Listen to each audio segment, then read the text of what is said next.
and what you're hoping to learn today. I would love to hear that from you. And I'm going to make sure we're live streaming and that we don't hear me in stereo. So I'm going to do that now. Please put your name on the chat, introduce yourself, and let us know what you're here for. Looking forward to hearing that. Hello, hello, hello. We're just about to get started. Great to see you all. Debbie in Vancouver. Hi, Debbie. Nikki in Jax, Florida. Always fascinated by tapping. Would like to know more about it. Fabulous. Yvonne from Netherlands. Hello, hello. And Henry here, looking to increase income. Awesome. Henry's getting right to it. Henry's getting right to it. This is about my Tapping into Wealth book. This is what we're calling our Tapping into Wealth series, where we are doing some of the really important work from this book.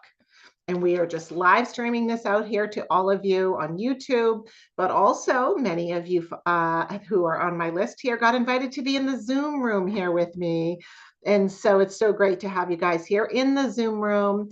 If you are watching on YouTube and you're like, hey, I would rather be in the Zoom room, we'll put a link over there for you as well so that you can come in the Zoom room and it's a little bit easier to ask questions. Yeah. Raphael from Arizona wearing the blue light glasses. All right. Where are they? Okay, now I see them. Always glad to get any info from you. Want to get more into coaching. Awesome. Welcome. Anne from Ireland. Oh my goodness. So welcome to you, Anne, getting her business off the ground.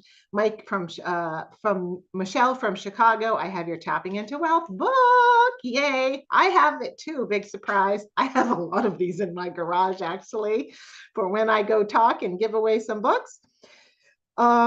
Fabulous. Henry and Karen. Hi, Karen Fox from Ontario. Increase income, increase business and finances, clear debt from Debbie. Jenny, hello from California. Awesome, awesome, awesome. So great to see all of you. Rhonda from Baltimore, hoping to increase my income set point. Yes, she's speaking my language. Love it. Kathy, I just trained under you, looking for a refresher. So great to have you here, Kathy. Rhonda, yep, and Erica. Hey, Margaret, I just received your book too from the Netherlands. Yay, thank you so much. And so what I wanted to do today, you're welcome for the invitation. What I wanted to do today is really pull out some of the good stuff out of the book and bring it to you as I am living it and experiencing in the now today. And so Tapping into Wealth came out in 2013 with Penguin Random House. It was Penguin at the time, then it became Penguin Random House. And it was based on my work from about, 2007 as a new coach, 2006-ish as a new coach, all the way through 2012.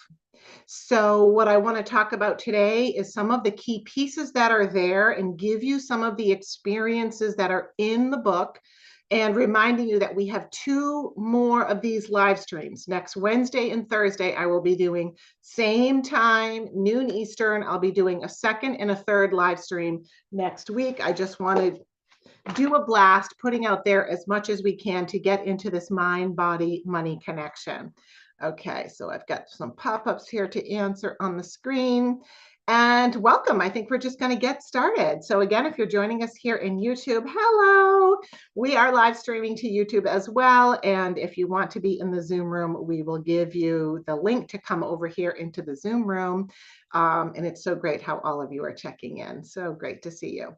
Well, a couple of people from Ireland today. Fantastic. And as always, lots of our amazing Canadian friends.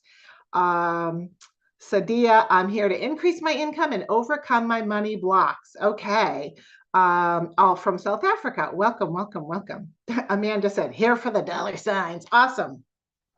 So let's get into talking about this because believe it or not, I know you will find this shocking, but back in the day, 2006, when I was leaving corporate America and coming into this work, thank you, all these pop-ups. And there was law of attraction was sort of out. The secret was out. There was all this stuff was out. And I got a lot of flack. Like, thank God there wasn't social media because I probably would have been canceled. I got a lot of slack for talking about money and blocks to money and specific things about money. I got a lot of, I liked you when you were doing tapping and now you've become evil type of feedback. So I want to tell you not how evil I am, but I wanted to just read a little bit from the beginning of Unblocked and tell you why I felt so passionate about this.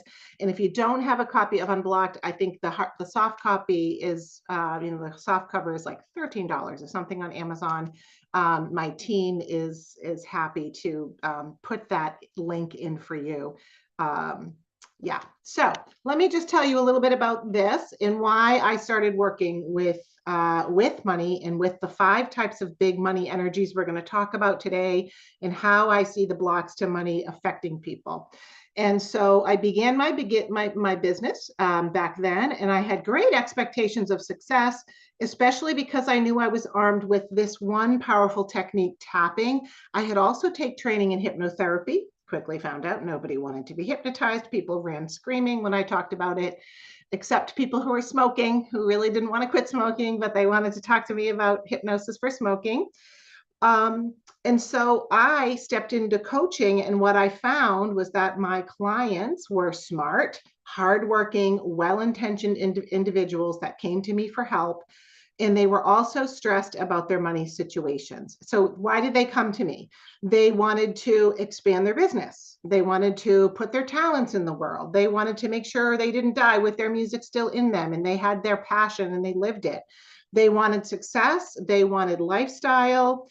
They wanted to work with me like things on confidence or public speaking or eliminating stress and anxiety, and sometimes upsetting memories from the past, particularly when it was affecting the things that they were working on.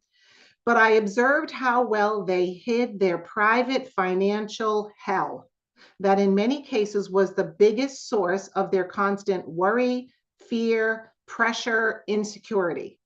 Many of these people were open-minded, had done personal development, but were limited by money in their personal lives and in their businesses. And this kept them stressed, stuck in fear, and really held back from enjoying life and making more of an effort to use their gifts and talents. The limitations in their wealth picture rippled into all aspects of their lives, affecting their health, their family, their career. Even when they did not bring this up, I had to find these things proactively, and often people were shocked and horrified that I was talking about their business goals, their goals for personal income and whatever they were doing, even though that's what they came there for me to do. They didn't want to talk about the dollars and cents. So these limiting blocks and beliefs about money were completely dictating their entire wealth picture. I saw the connections between their income, their savings account, their debt, the goals they set. And some of these people were some of the greatest, most passionate, talented people that I had ever met, which really bothered me because it seemed wrong and unfair that smart, positive, willing people would struggle so much with money. And it hit close to home because I was feeling the exact same way. I left corporate in a big salary, and suddenly I had to ask to get paid one-on-one from people. And it was really, really hard. And so I discovered that as my little engineer brain, as originally I'm an engineer, unlike a lot of people in personal growth, my background was chemical engineering. That for me, that just became the puzzle that I needed to solve, right? And so I dove into looking at people's beliefs and struggle, and particularly their self-sabotage in relation to money. And around all of these negative vows that we make unconsciously about money, many of which originated long ago in childhood, long since forgotten on a conscious level. And I studied patterns that I observed in how people handled their money, their attitudes to having money in general, and discovered how easy it was to recognize blocks to money when you knew where to look. And so doing this research, not by myself with, universal light or beings of, from another planet, doing this with real everyday people, right? So I don't channel or download information as an engineer. It was person by person, by group, by group, by group, by group. This entire book was written by clients teaching me and by my own discovery, because often I was resonating with the exact same stuff. My parents were, my father was the first one on any side of the family to go to college. They were, back then they called themselves the working class, right? Family. Then it was maybe the middle class, but my parents thought of themselves as the working class. And so we had a lot of that same money programming, even though they made this goal to send all of their 8 children. Yes, 8. We call it Irish Catholic here in Boston. 8 children to college. We still had this level of programming around money. Thank you. So my team put the link to Amazon if you're looking to pick up a copy of Tapping into Wealth. And so what I found is that there really is a mind, body, money connection. And back then it was popular to start talking about the mind body connection. And the mind body connection means you think about something and your body goes into a reaction, usually fight or flight, or you feel emotions. You can picture a future thing that's not happening right now and feel anxiety. Like that's the mind body connection. And money played a big role in that. And so understanding that the mind body connection to money is really powerfully important to look at within yourself. If the thing that you want to shift and change is your money, right? So there's 2 things happening. I had people coming in wanting to work sometimes on growing a business, earning more money, or being more confident so they could market themselves, which 100% affected their money, or standing up and speaking in a way that was not exuding insecurity. It was exuding confidence because that would have helped their business. And through a process, they would have earned more money. And so there were the things that people were coming to me for. And then there were the things that they weren't talking about, that when I pushed in and said, I want you to think about, like I'm going to do to you all in a minute, I want you to proactively think about the amount of money you have in your savings account or on your debt, on your credit cards. And they were horrified that I was asking those. I said, you don't have to show me, but I want you to think about it and tune into it. And I found that over and over and over, people had very similar reactions around what I started to call the 5 kinds of money. First, I called them the 2, then I called them the 3, then I called them the 4, then I called them the 5, because it was my clients who taught me about these things.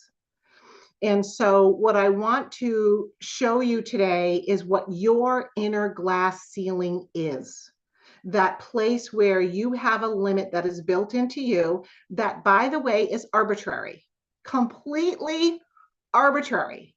And the person, I normally would say sitting next to you, but in the cube next to you on screen will have a slightly different paradigm, and then they have a different, completely arbitrary number, at which, if they go above, they start to feel uncomfortable, even if it's just unconsciously guilty or bad or wrong. And then we will start to get rid of our money. That we each have these set points that we will hold ourselves to, and even thinking about asking for more and what that would be like creates enough self-doubt in us, or fear, anxiety, or fraud syndrome. Oh, what if I'm not ready and I'm not actually deserving that much? That we stop that behavior of asking. And so I want to talk about, we're going to walk through these 5 kinds of money today, and you're going to do an assessment today, right? I want you to get clear. We may get to do some tapping today. We may not. We have more coming in this series. However, for me, the most important thing, because, there's tapping on the internet. I have thousands of tapping videos just on my channel alone. But the most important thing is to start to see it, for you to have this assessment, this uncovering, this mapping of how money works in your nervous system and what goes on. So I'm going to walk you through kind of from a practitioner's perspective. You know, my since 2013, I've been training coaches and therapists and people from every walk of life in how to be a really effective coach. And so I do come from a practitioner's mindset. So I'm going to walk you first through the structure of what happens when we start talking about the 5 different kinds of money. And then I'll be walking you through those so that you can write down, share on the chat, because it's really important for you to see you're not alone. This is a common feeling. And what resonates for you, right? So I've got 5 things identified. I used to talk about 3 things, but my work is always evolving. The more that I do, the more that I delve in, the more that I learn. Who here with me is a lifelong learner?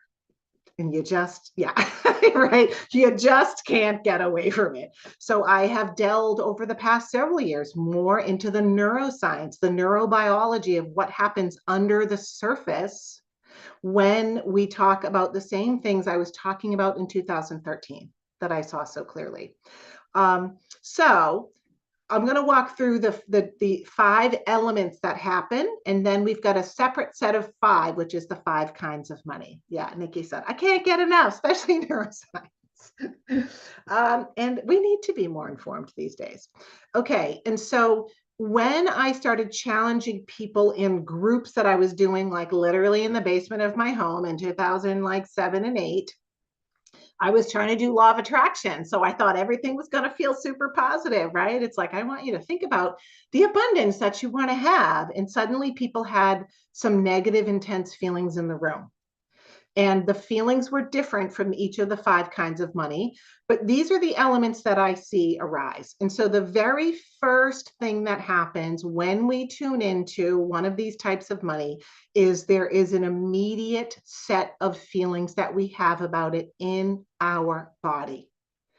Now, these are often completely unknown to us because they're not happy feelings. And so we try to avoid, repress, suppress, not think about money, not feel it. And so I find that people in the middle class mostly avoid even thinking about, talking about, looking at, writing down numbers of their money, because once you go there, you start to feel feelings, actual feelings. So we're talking sadness, terror, anxiety, anger, frustration, like depression, like what is the point? It's never going to change.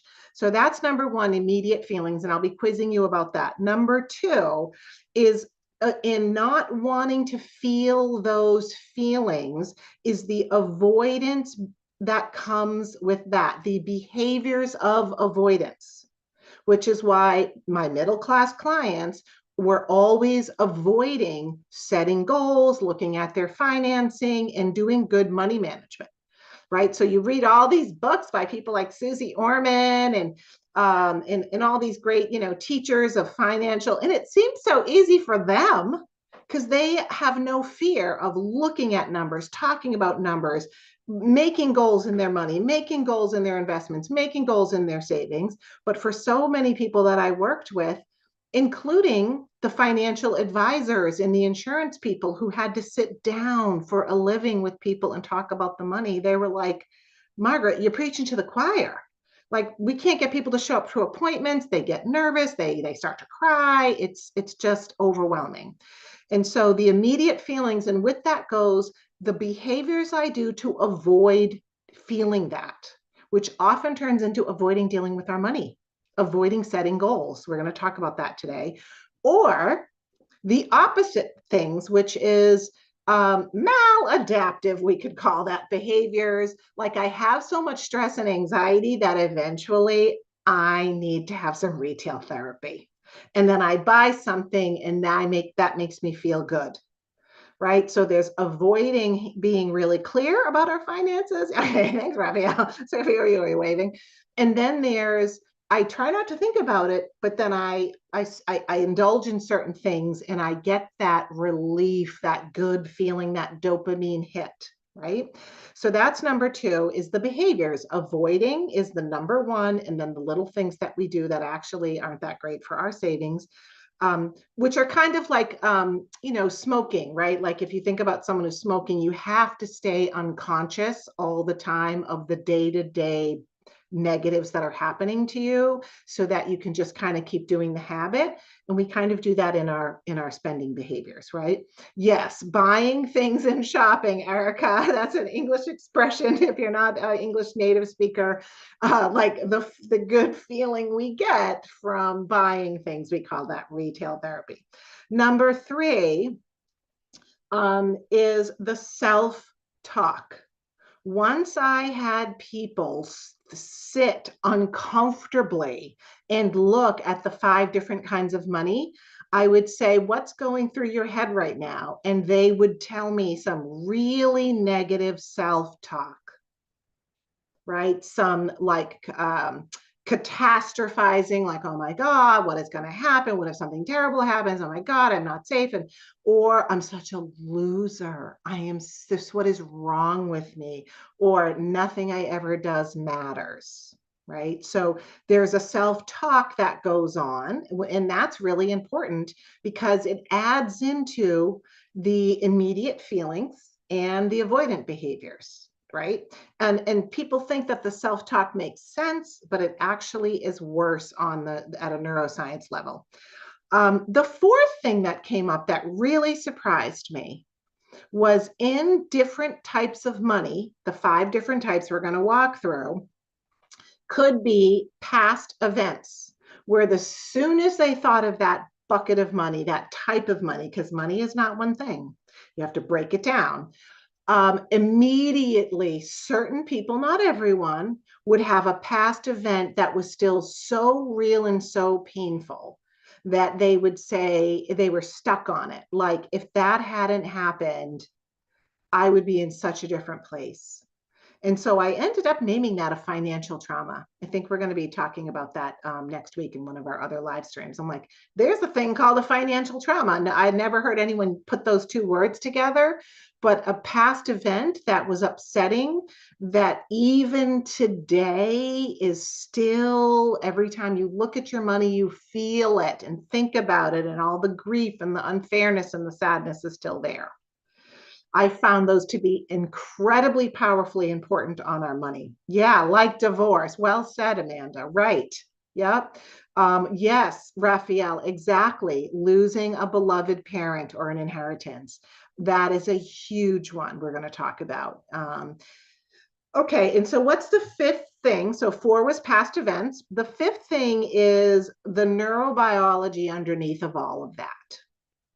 So when we have an immediate, we think about something like our income, for example, or our savings or our debt, and we have an immediate feeling of anxiety or sadness or loss or like the unfairness of it.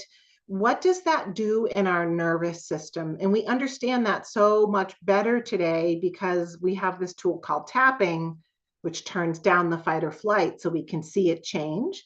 But what happens in the body is we have a stress response that is connected to that exact thing. And so I can be doing 8 other thousand things in my day, but when I think about my debt or my savings, and I feel I am going to have this cascade of negative emotions, that has a complete stress reaction in the body. And that stress reaction tells the brain, this, when I think about this topic, that feels, I feel powerless in, right? It's not like it's a tiger and you can say, I'm, locking the door or running up a tree or getting ready to defend myself. It feels like there's nothing I can do about it. And so we could think of that more instead of fight or flight as like a freeze response. And so in that lane, I want you to think about your attention in lanes. The brain is in a freeze mode. And often people will say that, I freeze when I think about money. I remember feeling that way coming out of engineering school, 4 levels of calculus, and then a whole nother class called differential equations. But if you put a dollar sign next to a number, I panicked and froze because of the dollar sign, right? So we can have this freeze reaction around money. And what's going on in our brain is that the subject of money or thinking about money or sitting with money, we will have zero motivation, zero dopamine, because there is a part of the brain that is the reward predictor. And you've all heard of dopamine, right? And we know the role of dopamine in motivation. It's like the motivation neurochemical. And so the part of our brain that tells the brain to create the neurochemical of motivation, of staying on a task, of being laser focused, of saying, I'm going to push through I'm going to get this done, because there's a really exciting, happy, pleasurable outcome. That part of the brain turns off. And it's like avoid, avoid, avoid. And so we think about the lack of money and the circumstances that can come when if something goes wrong and we don't have the money. We think about that as the dangerous thing, but the brain body system will interpret just the subject of money as a dangerous element to the self. And so we end up in this strange situation where money is a massive element on our planet. It is our agreed upon exchange medium, right? I can't just, cut Raphael's hair and have him give me 2 goats, maybe in the back in the day. Poor Raphael, you're right in front of me, so I see you, right? We could barter, but now it's money. We need money to survive. We need money to thrive. It's the difference between feeling like I can't even survive if something happens, and then when survival is met and we feel safe and secure, then we have money for empowered reasons like choice and freedom. It's our vehicle here. And that amount of energy for an entire grouping, an entire community of people, it triggers panic, fear, anxiety, shame, embarrassment, anger, powerlessness. And so, it may not be lost on you why I'm talking about this right now, right? And so that we need to be empowered and calm and in our most intelligent, mentally resourceful state. And we need to be proactively in action and not convinced that we're powerless. And there's something about money that makes us feel like we are powerless. Even in corporate, I was like, well, I'm an engineer, I'm a level 21 or whatever we called it back then in that particular company. And level 21s only make this much money. So I don't have any control. I have to wait till I become a level 23 engineer and then my pay scale. So even in that sense, it's like, what's the point of ever thinking about money or looking at money? I was also raised in none of us would have gone to college without the financial aid. And in my parents' generation, there was no such thing as savings. You pay debt all the time. You live in a state of paying down debt because you have a mortgage and then you have college loans, and you really become indoctrinated into the futility about saving. And instead, because you're always paying off things that you've already spent. And so it doesn't even make sense to think about a savings account. So those are the 5 things that happen when we talk about when I would challenge people to talk about money. And what's interesting in each of these, as we'll talk about, is it really felt to people like that when we brought up certain pieces of their money, like the first thing we're going to talk about is your debt, is the exact number of debt that you have. So yeah, isn't that fun? And then people were like, "Ah, Margaret," right? And so all of the bad feelings underneath there, feel like I'm thinking about my debt. Thanks, Margaret.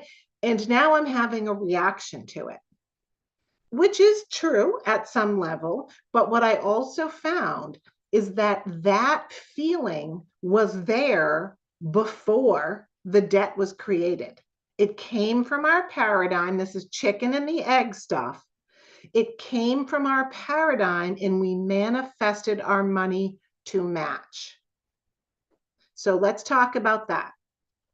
So this is the connection that became a little bit more maybe woo-woo or mystical for me. Like, I know tapping back then seemed woo-woo, but I was never a woo-woo person. But I remember thinking, could this actually be true? That I have created my savings and my debt to match my family's feelings about savings and debt, meaning their feelings about how safe and secure they were. So, so let's jump into the first kind of money. So we had that set of 5, which was immediate feelings about the money. Number 2 was the behaviors, either avoidant or indulging behaviors that those immediate feelings create. Number 3 was my self-talk. Number 4 was past events that seem entangled emotionally in this issue. And number 5 is the neurobiology of what's going on in our brain and our body because of these things. So we're going to look for those pieces as we go. So I do want you to take a piece of paper. You don't have to show us, right? You're home. Thank you. And I want you to write down, first of all, a dollar sign, because that makes it real, or a pound sign, whatever your monetary system is there.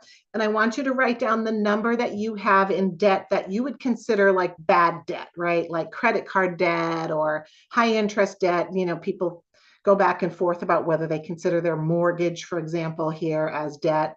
But something that you would see as debt. And I always get the question, Margaret, I'm so terrified. I don't even know I haven't opened I don't even have the number. I want you to just take your best guess and look at it.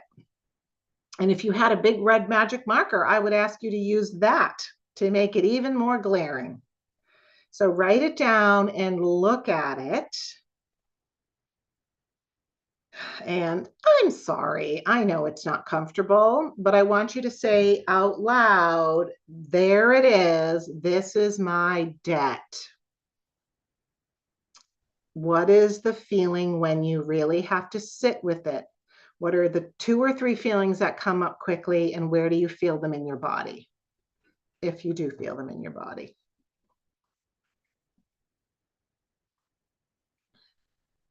And please, yeah, share it on the chat. Awesome. So, you know, some people don't have this issue, right? This isn't their issue. So someone has no debt, great. Yes, these are taken from Tapping into Wealth. There it is, my debt. Nikki said anxiety, failure, stress, sinking feeling in my chest for Vandana, throat and heart chakra for Gianna. Yeah, heart, throat, back for Raphael. Wow, even in the back. Amanda, holy bleep. Karen, gut, throat, sinus. Yvonne, feeling it in my stomach, my abdomen. And so what's the feeling down there, Yvonne? Because sometimes different parts of our body, it's a different feeling. Like if I had to stay with this feeling, what would it be? Lindy said anxiety, panic, pit in my stomach. Yeah, like divorce. Felt it in my chest, in my back. Here we go again. So Olga's already giving us the next question, which is, what are you saying to yourself? What are you starting to hear in your head? What are you starting to hear in your head about it? Oh, what's the rambly talk that if you had to listen to it? Great. Debbie's ahead of the game. She's been doing some of my tapping for your debt tapping videos on my YouTube channel. Great. And accepting that it's there, which is what we're looking for, some neutrality, right? Some neutrality. Feels impossible. Yeah, so Gianna, holy crap, how are you going to pay this? Nikki, I'm a failure. I feel weakness in my legs and knees, anxiety in my chest.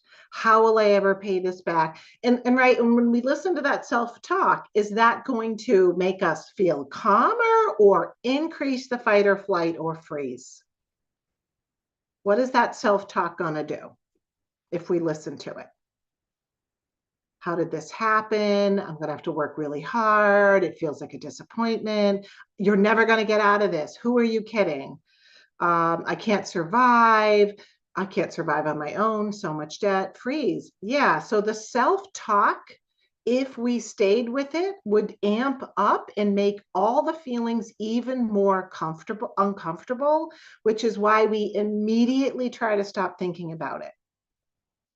And I can't put too strong enough a point on that because I worked with so many people that were like, but I do this abundance and I have a vision board and I tap a lot on a lot of things.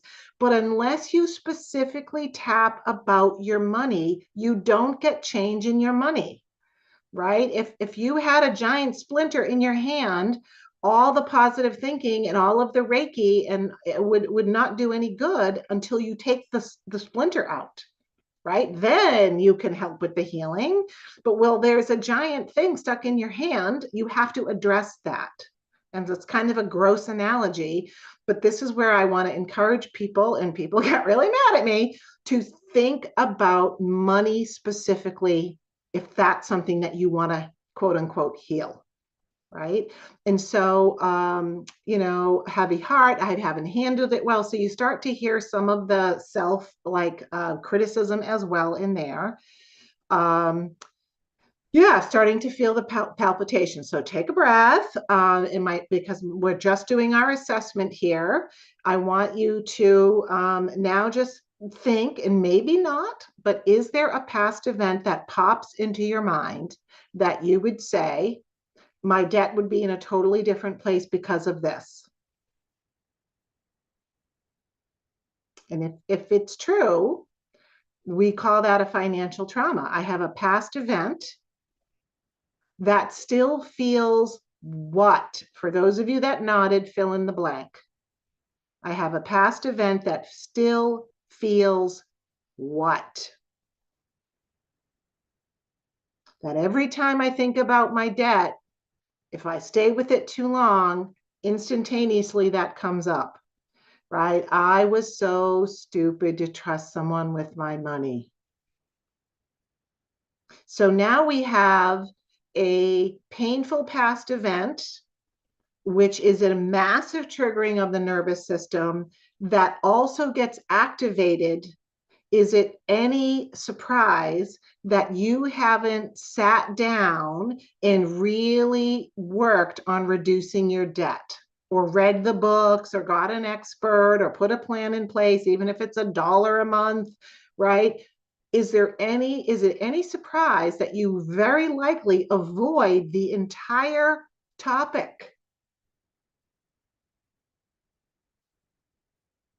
I really want you to sit with that, because the self-attack will make you even more avoidant.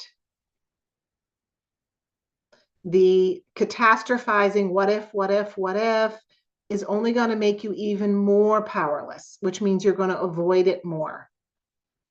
I remember one of my first big groups that I did. I had a guy that stood up, and we couldn't get him to set a goal in his income. It was totally unrelated to this. I was trying to do like law of attraction-y stuff. Let's set a goal. And he was just dead inside around going, I don't know. I guess it makes me feel good. I don't know. And so finally he admitted to the group that in his divorce, he felt so guilty leaving his children behind with their alcoholic mother, but he had to get out to be able to help them, that he just agreed to everything and just gave everything away, was left with, penniless, and was still blaming himself. So talk about a bind, right? Like he was so guilty. He gave everything away at the time. It was so stressful. And for the next 10 years, I'm a loser every time he thought about his debt, which meant he never put a penny towards that debt As a matter of fact, he went and bought a motorcycle. Eventually, the pressure got so great, he did something crazy, right? Which put him in more debt. And so we ended up changing gears. I had light bulbs going, this is a problem.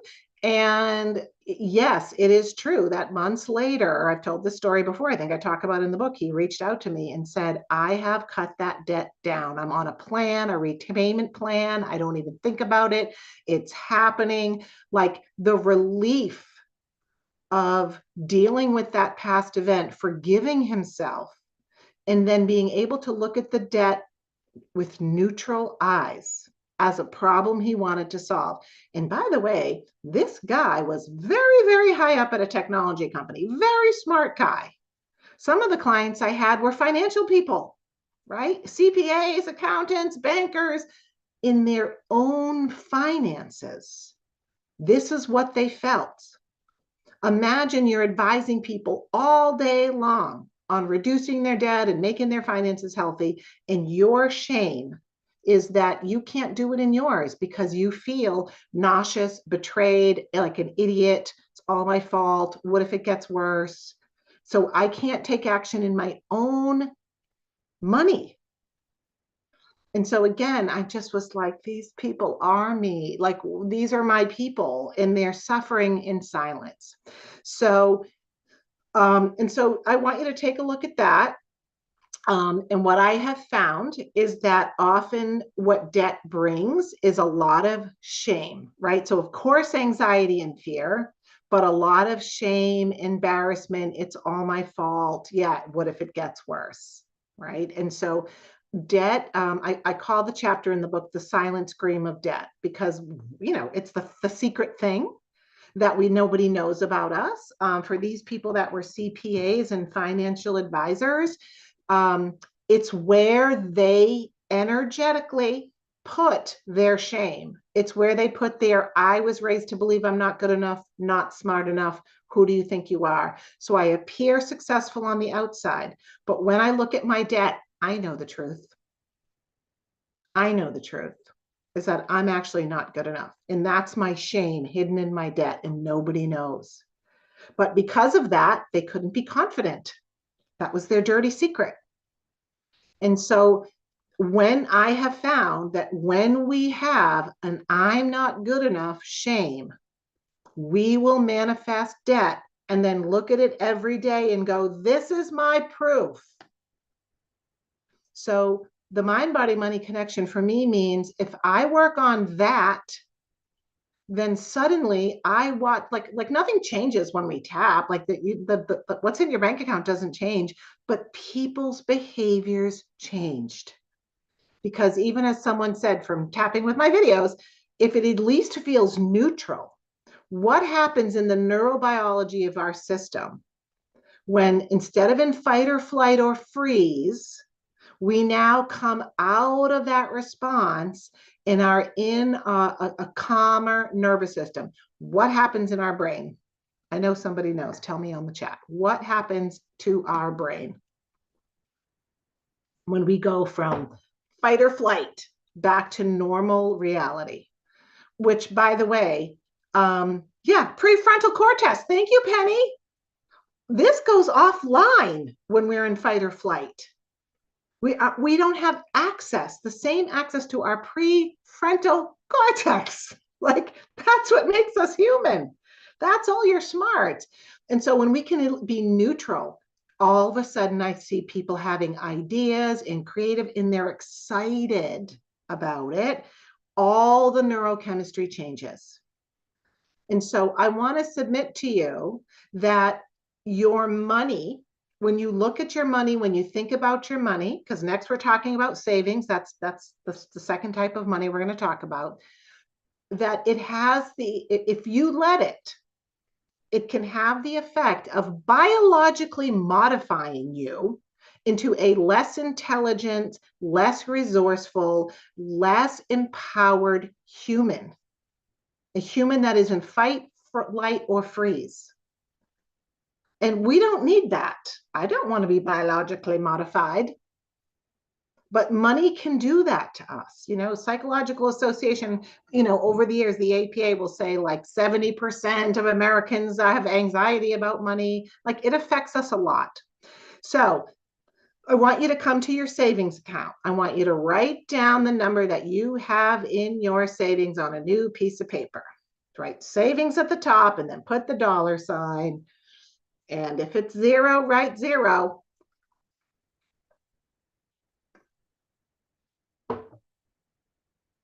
And again, if your debt is something that you want to get smaller and your savings is something you want to get bigger, these are the things you should be tapping about, right? This is why we're mapping this out for you personally. So you know what your issue is. So I want you to look at that number and say out loud to yourself, if this may be already happening in your head, right? This is my savings. And if there's something like it's not enough, if that feels true, say that out loud. And what's the feeling when you say that? If it feels true. What's the feeling when you think about it's not enough?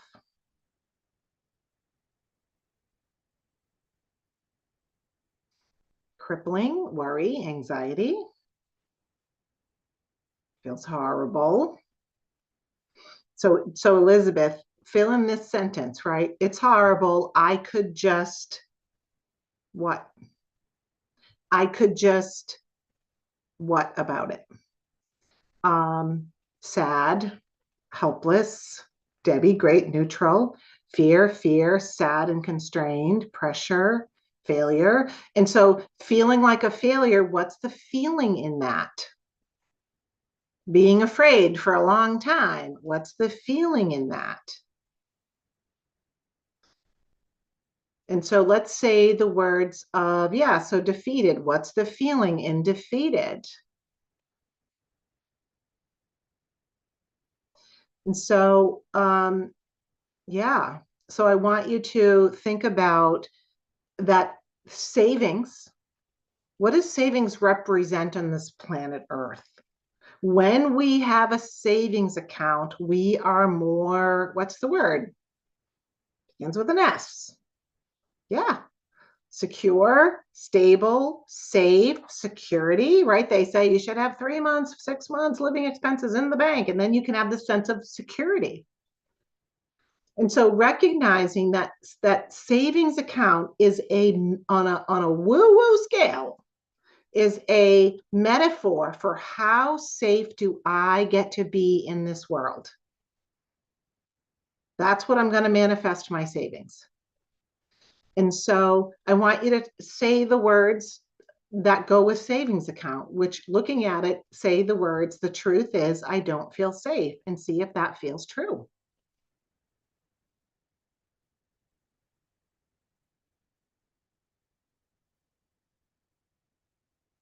And I'm going to digress for a minute, because now I want you to think back to your parents and the way they felt in general about money, the bills, how finances went for them. What was the general feeling in your house about money and the bills and the finances? Was there anxiety about money? Was there fear about money? Yeah, was there a difference between, was one parent saving and one parent spending? Was there fighting over money?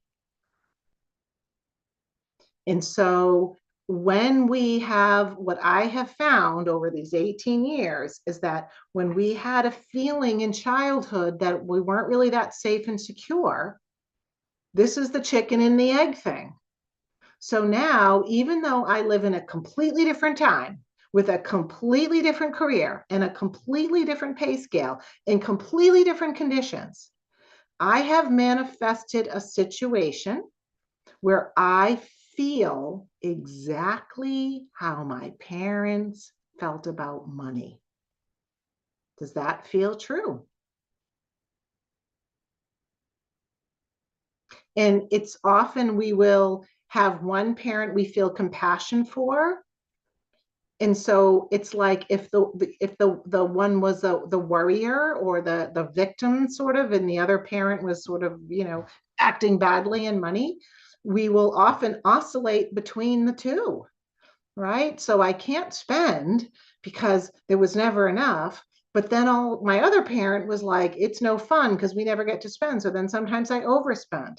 And so I want you to really think about how much your parents' paradigm, how they felt about money, debt, savings, whether they had saving, how much safety was in the house, and how that unconsciously overlays on us and becomes a set point.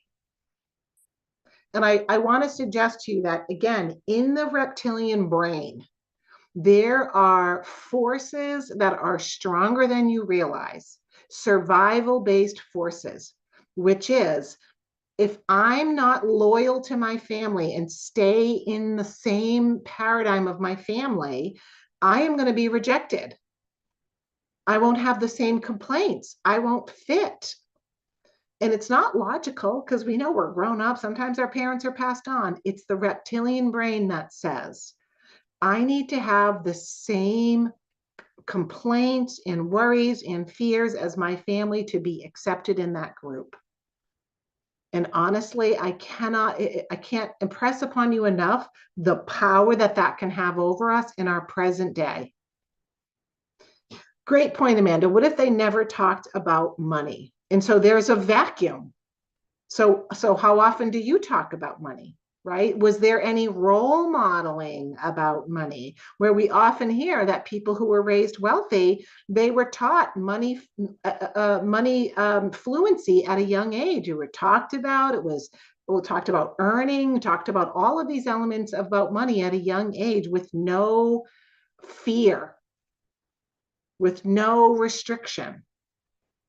And so was there a vacuum? Because I found, tax time, my mother would like go away in a room with all of these things and she did it all, but it was a big secret and they never talked about their fears, but you felt the anxiety in the house. But there was certainly no learning, right? There was no fluency around money, nothing taught, nothing modeled, except the things over and over. Someone put on the chat, money doesn't grow on trees, which was hand to mouth. My mother always said, we live hand to mouth. We live hand to mouth. That's just the way it is. Your father brings his paycheck and I buy the milk and the bread for the 8 children and giant Newfoundland dog. And that's how we live, hand to mouth. And so that free floating anxiety is how, honestly, all of my siblings, even when they're engineers and attorneys and all sorts of professions, there is no savings. It's not in the family paradigm. It's just pay off debt. So the savings account, what I found in doing this with lots of people was besides the anxiety and the fear, was a lot of sadness about not feeling safe. And so savings often has to do with loss.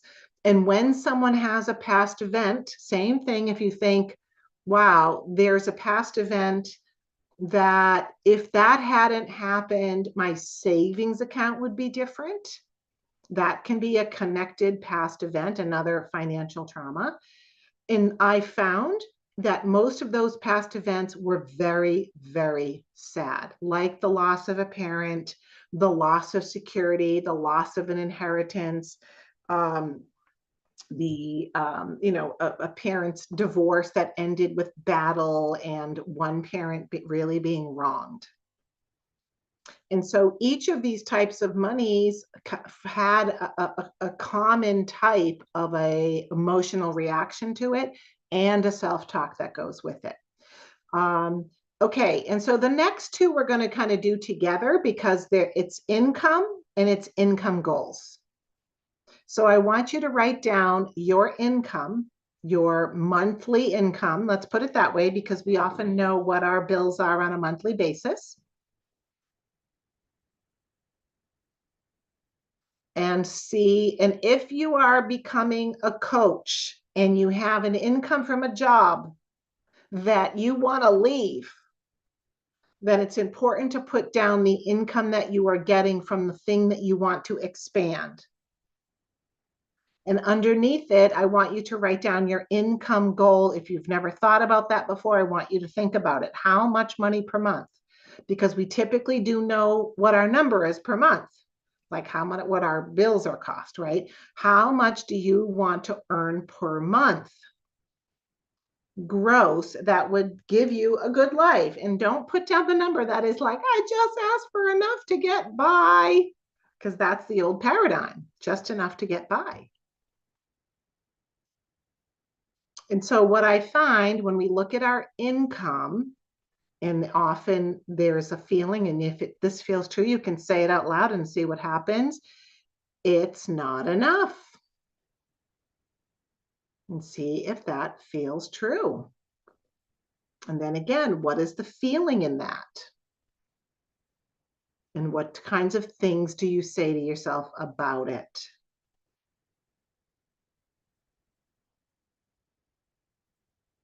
You know, I listen to all of these financial masterminds and authors, and they're just so positive, you know, like there's so many ways to earn money, and they don't have a negative reaction when they think about their income or their income goals. And so their whole neurobiology is different. And you wonder why we sit there and go, how come I don't do any of those things? You're literally in a different neurobiological state when we have fight or flight or fear, and we are avoiding it, because when we do, we don't feel good. And so, you know, if one thing I can impress upon you, it's to give yourself a little bit of break and be able to say today, no wonder. No wonder I don't deal with this well. No wonder I'm not asking for a raise. No wonder I don't look at my income and think and put all the time and energy into my money that would give me safety and security.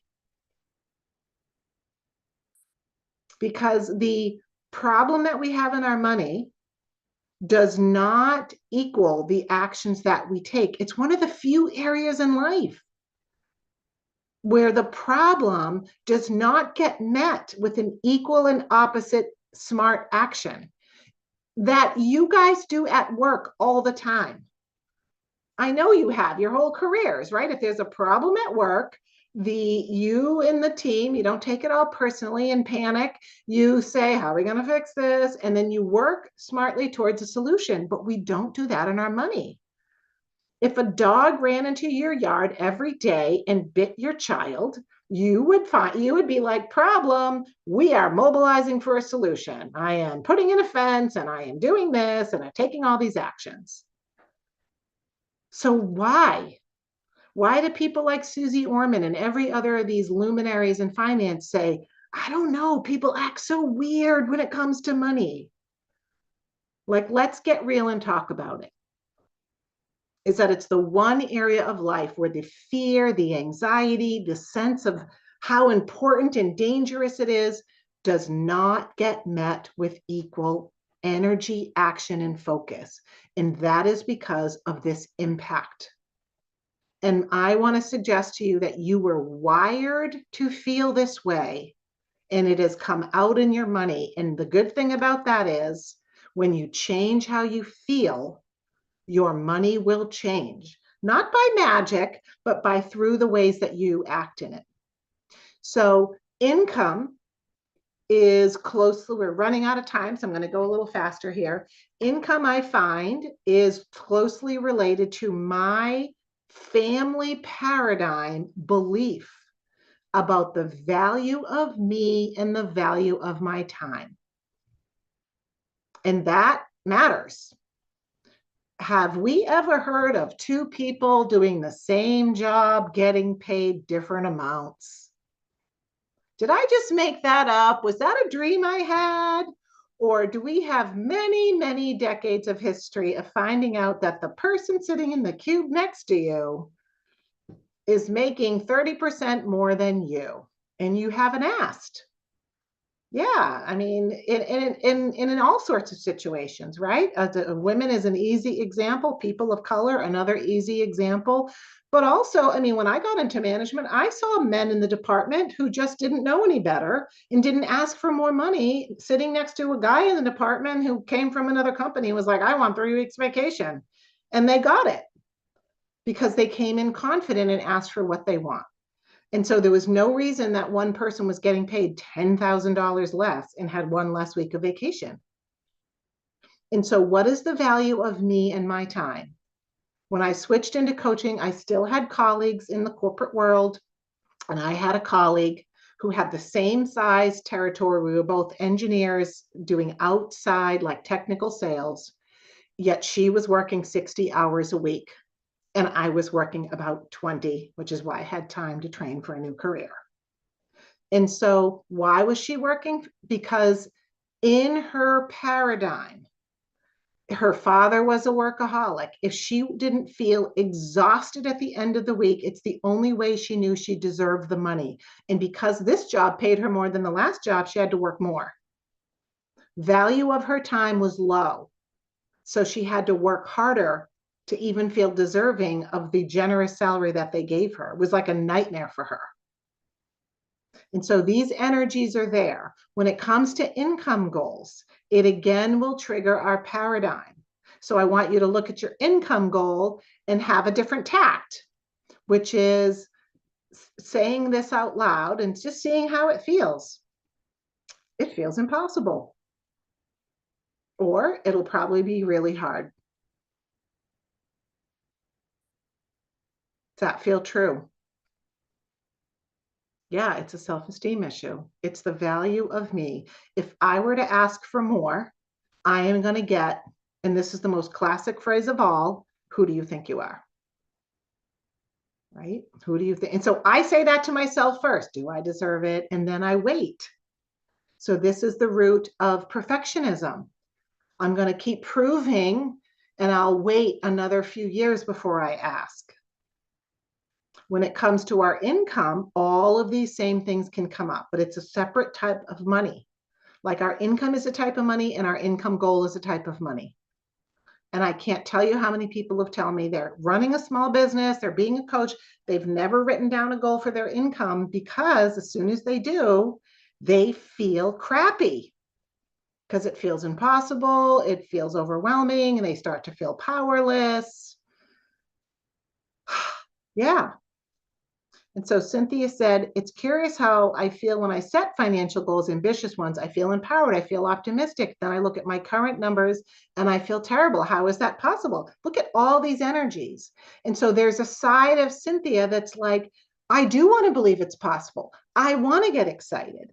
And then she's going to cycle back and forth between, and then reality crashes and I feel naive and it's impossible. And now I'm in this, you're probably playing out two different parents, Cynthia. Did you have parents that were playing both those roles?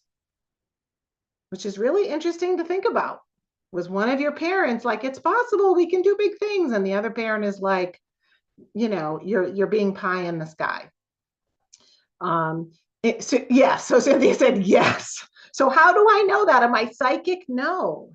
It's because we are playing out these paradigms from our family. And if we don't know about them, they are controlling us. And I used to think of just behaviors, but they're actually affecting us at this neuroscience level, biologically modifying us. So income goals tend to push the envelope and really show you what is the value of me and my time and my energy and my smarts and my skill.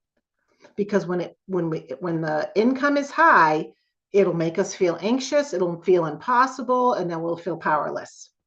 Or like people are going to judge me. I've had so many clients say, as soon as they write it down, they're like, my family's going to come and ask me for money. My family's going to treat me different. Like so many things can appear.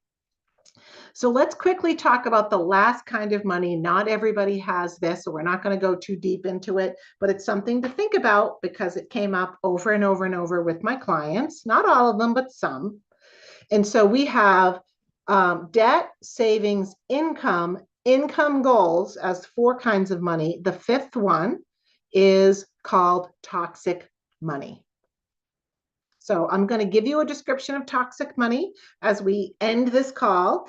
You may not have it, but it's a really good description to know.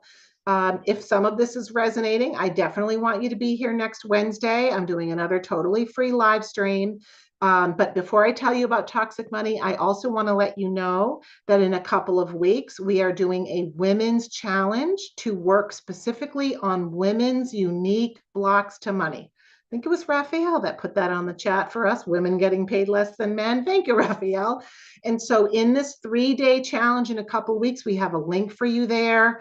We're charging a tiny bit of money just so that you are, put your energy in the game. But if you want to clear these blocks in a way that is women working with women, we are doing that in a 3-day challenge to really understand for women what the blocks to money are more deeply, particularly for women coaches and women therapists. So my team will put that on the chat for you. It's just in a couple weeks from now. We're doing it like a Tuesday, Wednesday, Thursday, quick 3-day challenge. Yeah, thank you, Bethany. Okay, so let's talk about toxic money. You are going to love that challenge, ladies. We are going to go a little deeper there than I can do in these calls. So the fifth kind of money is called toxic money. And this is what it sounds like. It is, there's a couple of scenarios. So I'm going to walk through them. Thank you, Bethany. It is when you are receiving money from some source, but in order to keep getting that money, you have to be in a little bit less powerless, a little bit more victim role. You cannot be empowered in your life. And so I worked with a couple of very wealthy people back in the day that I just couldn't get them empowered. No matter what I did, I was racking my brains. Why won't they take action? And it turned out that they were in a relationship with someone who was paying for their life. That required them to be disempowered and give away their power. But they needed that money. Or in a divorce lawsuit. And in order to get all the back child support deserved, they couldn't have the other side say, they don't need my money, they're earning enough on their own. So they never worked again since that day. And so toxic money, the word toxic is to make you think about the relationships. It comes through a toxic relationship. Here's the other scenario. When there was a battle over money that you were supposed to get, like an inheritance. I saw people where as soon as they went into the inheritance battle, where the family was saying, you don't get any, and they were saying, but I need it. They needed to be in a disempowered state to prove their case, right? Like, I can't earn anymore. And so toxic money, another way is you get an inheritance from a parent that was mean to you, that didn't give you the love that you wanted. And so you need that money, you're living on that money, but you hate that money. And so toxic money means there's money coming to me that is through toxic relationships. And that's what makes it like an octopus with 8 arms, is that it's got all of these ties inside of the relationship. Toxicity keeps the person in this state of being unable to be empowered in their money. That's a really tough one, right? That's a really tough one. But I found for some people, yeah, that's the fifth one. It can feel this way when we start to earn more money. And then we're worried people are going to say, oh, must be nice for you. You have all that money. And we immediately want to say, no, no, no, I have problems too, because we're suddenly the one who's being attacked. And so having more money in our parents paradigm is also, there's a toxic piece of just from our childhood. And so I'll leave you with this question to think about as we come into next time, which is what growing up, what would your parents say about someone who was rich or wealthy? What kinds of things did they say about those people who had more money? Yeah. Great example, Raphael, right? Greedy. And so I really, yeah, wasteful, selfish. I've heard make their money off the backs of, people like us, right? Corrupt, dirty. I had a good friend early, years ago. She's still a friend. We were working. I was figuring all of this out, and she was a chiropractor, so she used to help me gather groups together, and we were doing all this money work together. And she went home at Thanksgiving and came back and said, "You're never going to believe what happened after you and I did all this work so I could set this really big goal that in the next 3 years, I wanted to bring in $1 million in my business." She goes, "I shared it at Thanksgiving and my father went ballistic and said, 'Don't you ever do that. You will be corrupted. That money will corrupt you. I want you to erase what you said. Never say that again.'" She was like, "So much for trying to imagine my family's paradigm. My elderly dad just gave it to me. That money will ruin you," he said. And so important to know and understand that there are so many more forces going on. And I am sick of people talking about money and abundance in these broad strokes terms that can feel good, but that don't allow us to feel some of the pain that we actually have at a nervous system level, at a neurobiology level, at a neuroplasticity level, right? These ways that our brains are used to acting. And until we do it, it's very difficult to change. You could take every class, read every book, hire an expert, and it's really difficult to change something that puts your nervous system in a fight or flight response that likely has been there for 30, 40, 50, 60 years, right? I don't want to age all of us, but that has been there since you were young. And just a reminder that when you were young, you couldn't say, abundance is real, and I believe that you can make your own magic. When you're young, you're just receiving all of this information relationally from how your parents are feeling and acting and looking. And so it all gets imprinted onto savings. How safe are we? People like us. Debt, income. How much do people like us allowed to earn? And toxic money, where it comes in. And sometimes when people are raised wealthy, there's toxic money, because with wealthy, sometimes it's you be who we say you're going to be, or you won't get this money from us. So I have dealt with a lot of adults who are like children, because their parents hold the purse strings and they need that money and they want that money, but they hate that money, but they can't live their life.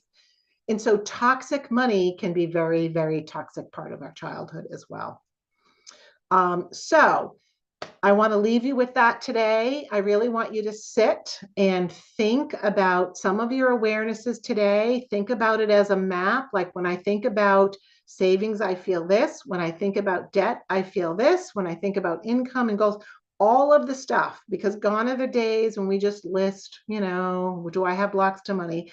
I want you to get clear about what yours are and how they're affecting you at the mind, body, money level, so that you can be clear where you need to work.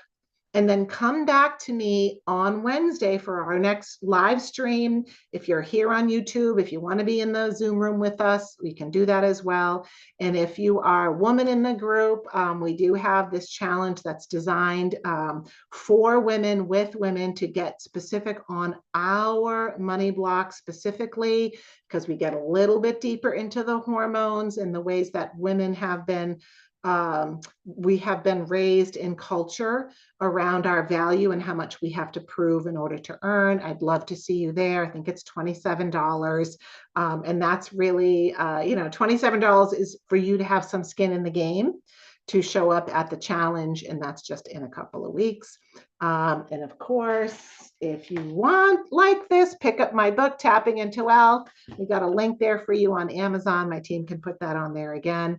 And if you liked the book or not, please do an honest review on Amazon because it does help more people find the book. But thank you so much for being with me here today and for all of your amazing feedback and your appreciation. I appreciate you all. And I'll see you back here next Wednesday and next Friday for our next two in the series. Awesome. Thank you guys so much. Bye. Thank you. Thank you. So good to see you all.